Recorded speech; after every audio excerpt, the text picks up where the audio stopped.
കൊടുങ്ങല്ലൂരമ്മേ നമോസ്തുതേ നന്മകളേകുന്ന കാളീശ്വരി.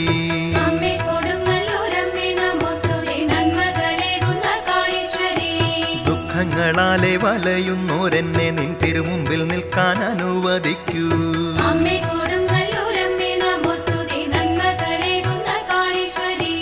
ഉൾക്കൊണ്ടുകൊണ്ടു കുറിക്കുന്നതൊക്കെയും ദുഷ്കർമ്മനാശിനി സ്വീകരിക്കൂ.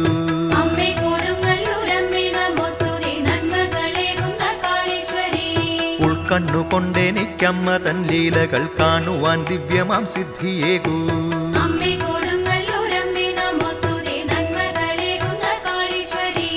മാറാത്ത രോഗങ്ങൾ മാറ്റുന്നോരീശ്വരി, തോരാത്ത കണ്ണീര് മാറ്റിടേണേ.